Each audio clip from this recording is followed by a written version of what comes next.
মহাভারতে অর্জুন ছিলেন, সেটা ছিল দাপর যুগ, আর এটা কলিযুগ। কথিত আছে কলিযুগে পাপে ছেয়ে যাবে পৃথিবী, হচ্ছেও কিন্তু তাই।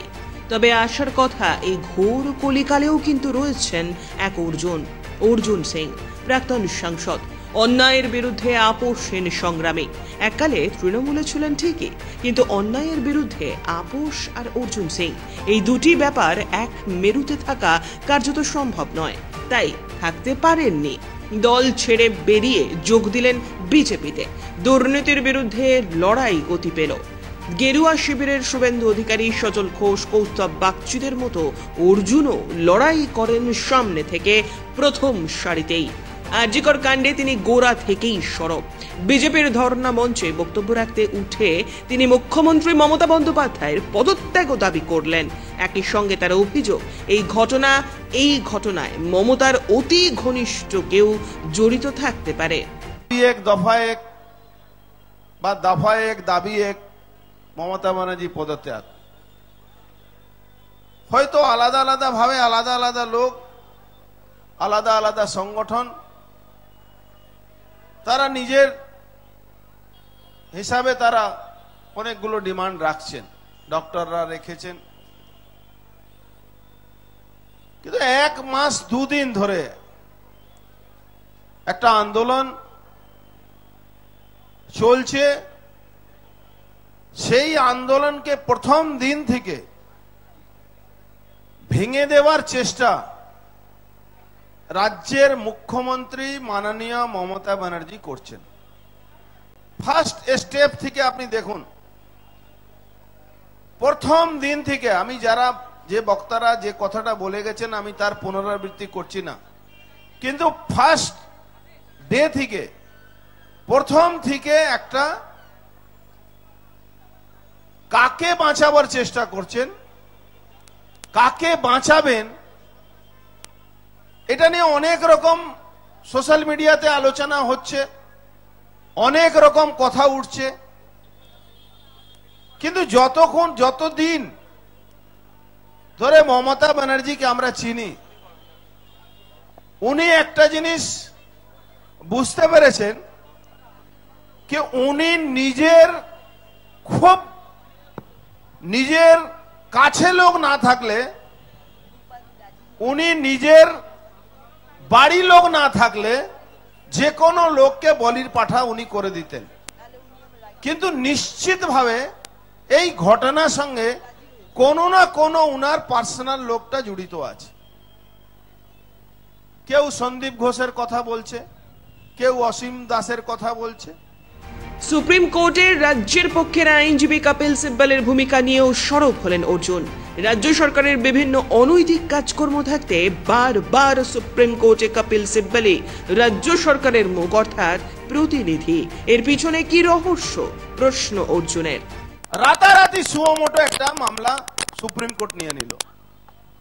এই সুমোটো মামলা নেওয়ার পিছনে একটা বড় রহস্য আছে।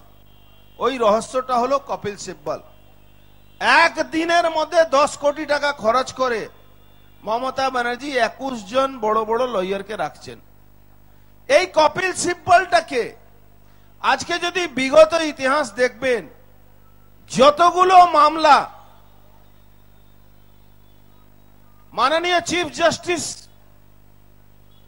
বা সুপ্রিম কোর্টে গেছে পশ্চিমবাংলা, বা চাকরি নিয়ে হোক, 6.5 আপনার যারা চাকরি নিয়ে লড়াই করছেন, ডিএ নিয়ে লড়াই করছেন,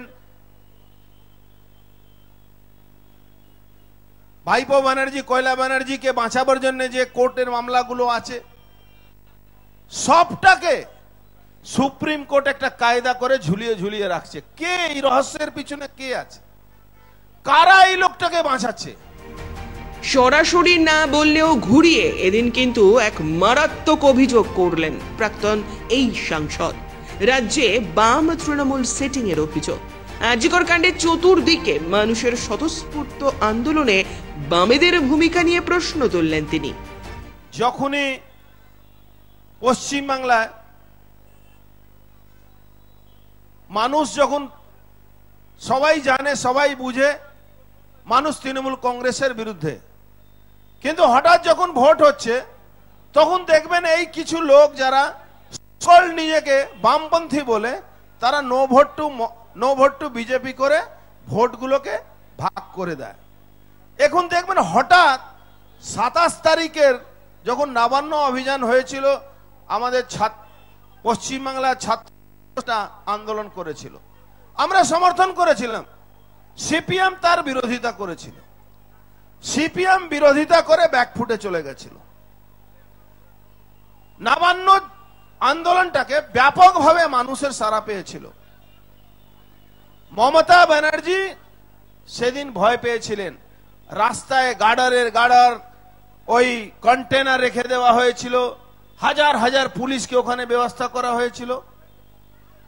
একজনও ছাত্র সমাজের লোকেরা ওই কন্টেনারের বা ওই গার্ডওয়ালের আগে সামনে অবধি পৌঁছতে পারেনি, তার আগে টিয়ার গ্যাস শুরু হয়ে গেছিল। প্রায় 280 জনের উপরে গ্রেফতার হয়েছিল লোকগুলো। কিন্তু আপনি দেখুন, সিপিএম যখন আন্দোলন করছে, এই লালবাজারে আন্দোলন, সিপিএম এর বয়স্ক লোকেরা ওই গার্ডারের উপরে উঠে যাচ্ছে লাল ঝান্ডা নিয়ে, তাকে কিন্তু একটা লাঠিও চলছে না, একজন তার পাশে কেউ দাঁড়াচ্ছে না, তাকে কেউ তাড়াচ্ছে না। কেন? মমতা মিথ্যে বলছেন। বিজেপির ধর্ণা মঞ্চে দাঁড়িয়ে আরও এক বিস্ফোরক অভিযোগ আনলেন অর্জুন সিং। পুলিশ কমিশনার বিনীত গোয়েলের পদত্যাগের দাবি উঠছে চতুর্দিকে। এই ইস্যুতে মমতা বন্দ্যোপাধ্যায় মিথ্যাচার করছেন বলে অভিযোগ অর্জুনের। আপনারা মমতা ব্যানার্জি 7 দিন এই কাল 2 দিন আগে কি বললেন? আমাকে তো 7 দিন আগে বিনীত গোয়েল বলেছিল যে আমি ছেড়ে দিচ্ছি। দিদি, আপনি ভুল আবার একটা মিথ্যা কথা বলেছেন। আপনি বলেছিলেন বিনীত গোয়েলকে কি তুমি রিজাইন করে দাও, তুমি ছেড়ে দাও। বিনীত গোয়েল বলল, পাপ করালেন আমাকে দিয়ে, এখন বলছেন আমি ছেড়ে দেব, রিজাইন করে দেব। আপনি আমাকে তাড়িয়ে দিয়ে দেখান। আমি কিন্তু পঞ্চনন্দা নয়, আমাকে তাড়িয়ে দিয়ে আপনি দেখান তো। জুনিয়র ডাক্তারদের কর্মবিরতির ফলে রোগীরা চিকিৎসা পরিষেবা পাচ্ছেন না। বেশ কয়েকজন রোগীর মৃত্যু হয়েছে চিকিৎসা না পেয়ে। রাজ্য সরকার তথা তৃণমূল দলের এই অভিযোগ রয়েছে। একই অভিযোগে সুপ্রিম কোর্টে সরব হয়েছেন কপিল সিব্বল, কিন্তু এই অভিযোগ ভিত্তিহীন দাবি অর্জুনের। 21 মিনিট উপরে কপিল সিব্বলকে টাইম দিয়েছিল chief justice of India. 21 minute সে একা কথা বলে যাচ্ছেন। সে কপিল সিব্বলের কথা 21 মিনিট বলার পরে মমতা ব্যানার্জি অক্সিজেন পেলেন। কি 27 জন না 23 জন মারা গেছে। ডক্টর ভাইরা বলে দিল পরের দিন এই মাসে বিগত বছর কত লোক মারা গেছিল। আর যদি জুনিয়র ডাক্তাররাই যদি হসপিটাল চালায়, তাহলে দিদিমণি কল্যাণী থেকে সিটি স্ক্যান করাবার জন্য কলকাতা আসতে হয় কেন? অর্জুন সিং এর এদিনের বক্তব্যে কিন্তু পরিষ্কার, দুর্নীতি এবং অপশাসনের বিরুদ্ধে আপোষহীন লড়াই তিনি জারি রাখবেন। গণতান্ত্রিক পদ্ধতিতে লড়াই করে লক্ষ্যভেদ করেই ছাড়বেন এ যুগের অর্জুন। Bureau report, channel 10।